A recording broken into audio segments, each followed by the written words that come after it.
İslam dinine karşı yapılan hakaretler bugüne has değil. Bundan çok daha öncesi var.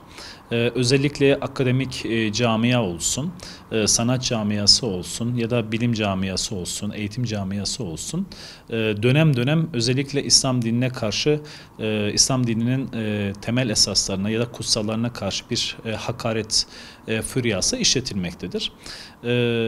Özellikle bu son yaşanan vaka Siyasal Bilimler Fakültesi'nde İnek Bayramı adı altında inek duası okunarak yapılan kendilerince tenkit-i mizah olarak adlandırılan bir çalışma yürütüldü.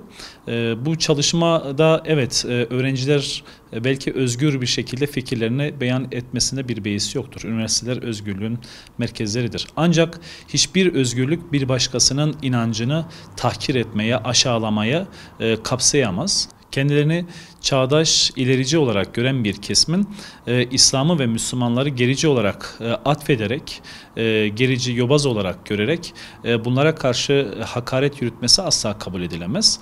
İslam dini bu toplumun ana mayasıdır. İnek Bayramı'la ilgili daha önce 2016 yılında bu duayı okuyan öğrenci hakkında bir soruşturma açılmış ama bu soruşturma beraatle sonuçlanmıştır. Maalesef Cumhurbaşkanına yapılan hakaret, Atatürk'e karşı yapılan hakaretlerde hızlı bir şekilde işletilen hukuk, İslam dinine karşı ya da herhangi bir kutsala karşı yapılan hakarette asla işletilmemektedir.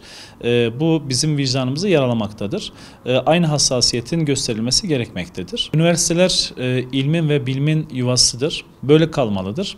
Üniversitede yetişen gençlerimiz maalesef materyalist bakış açısıyla yetiştirilmektedir. Bu bakış açısıyla ve ideolojik temelle yetiştirilen öğrenciler maalesef İslam dinine yabancı ve düşman olarak yetişmektedir. Bunun önüne alınması lazım. Geleceğimiz bu anlamda tehlikededir. Buradan üniversite yönetimine ve öğrencilerimize sesleniyoruz.